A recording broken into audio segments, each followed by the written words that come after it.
Is white supremacy not a global issue?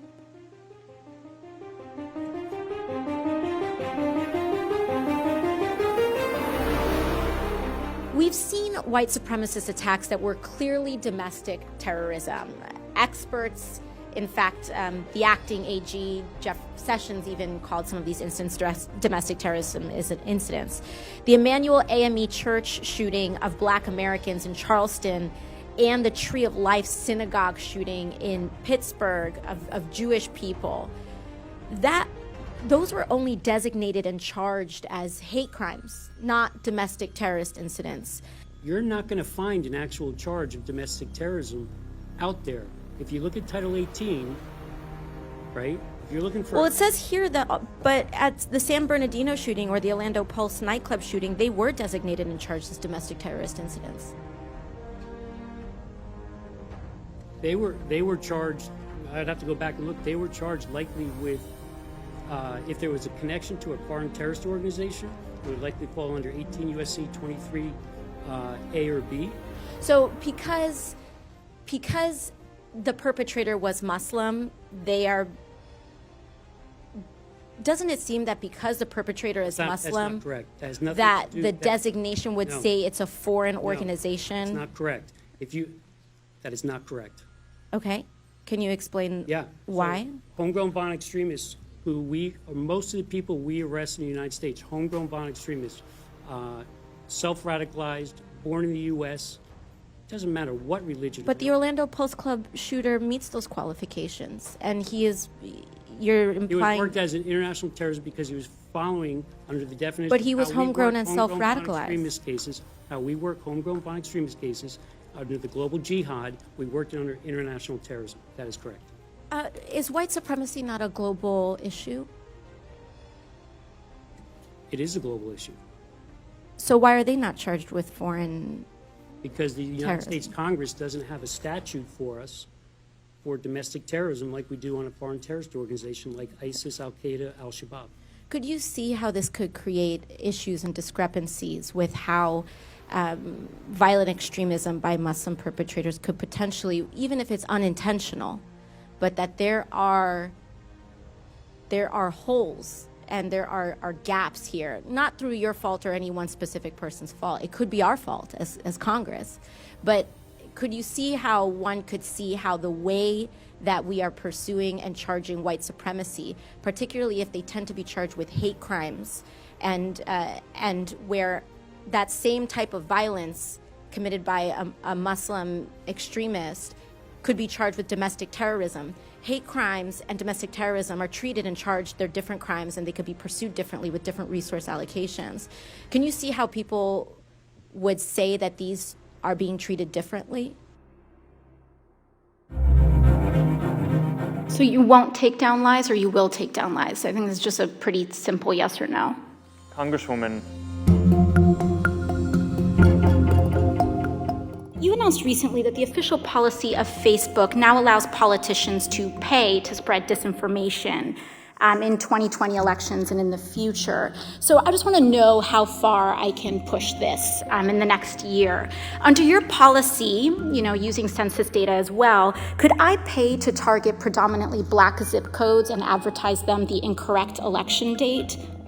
No, Congresswoman, you couldn't. We have, even for these policies around the newsworthiness of content that politicians say, and the general principle that I believe that... But you said you're not going to fact check my ads. We have, if anyone, including a politician, is saying things that can cause, that is calling for violence or could risk imminent physical harm or voter or census suppression when we roll out the census suppression policy, we will take that content down. So you will, there is some threshold where you will fact check political advertisements. Is that what you're telling me? Well, Congresswoman, yes, and for specific things like that, where there's imminent risk of harm. Could I run ads targeting Republicans in primaries saying that they voted for the Green New Deal?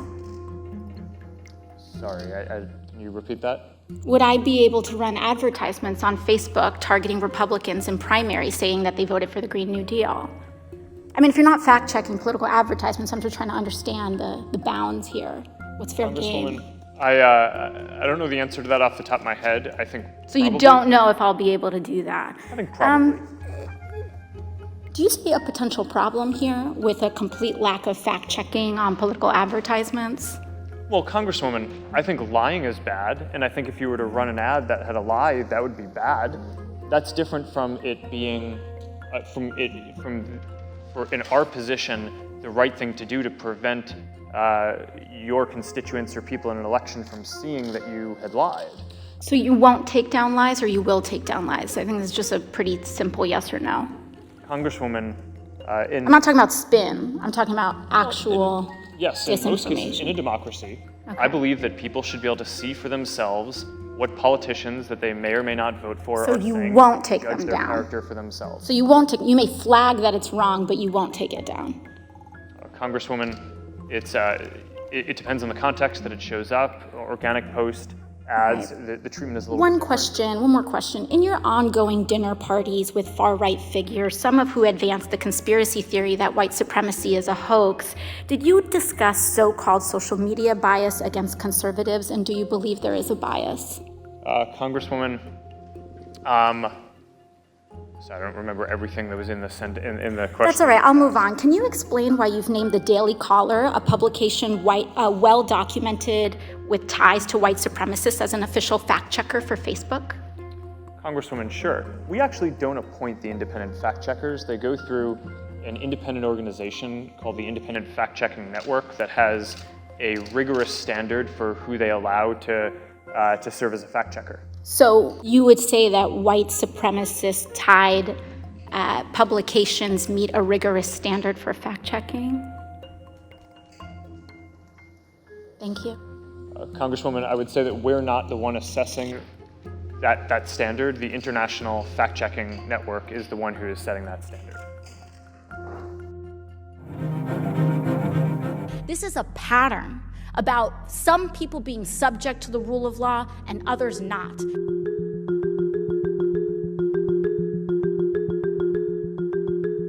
I think that this taps into a deeper narrative and a deeper pattern of what is happening out of this administration, where they believe that the rule of law only belongs and applies to some people and not others.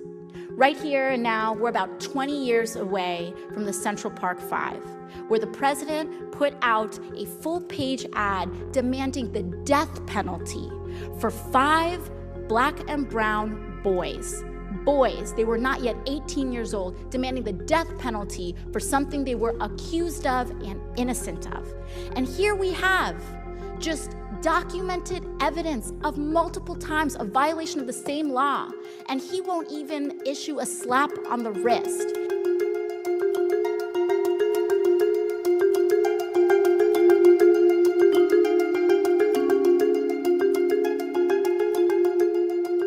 Let me know when the jail sentence starts. This is a pattern about some people being subject to the rule of law and others not. And when that happens, there is no rule of law at all.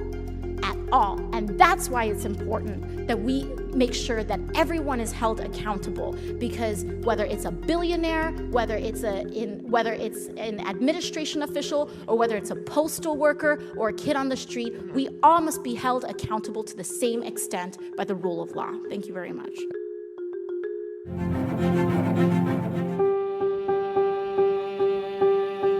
I have student loans too.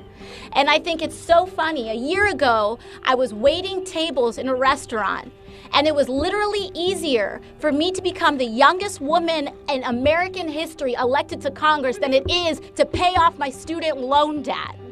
So that should tell you everything about the state of our economy and the state of quality of life for working people. Because in order for me to get a chance to have health care, in order for me to get a chance to pay off my student loans, I had to do something that was nearly impossible. And I don't think that that is the bar through which a person should be able to access education, health care, and a bevy of other things that should be considered human rights. And this bill, and I'm so excited to be introducing this bill with Senator Sanders, Congresswoman Omar, and Congresswoman Jayapal, to make sure that we start embarking on the solutions to these problems.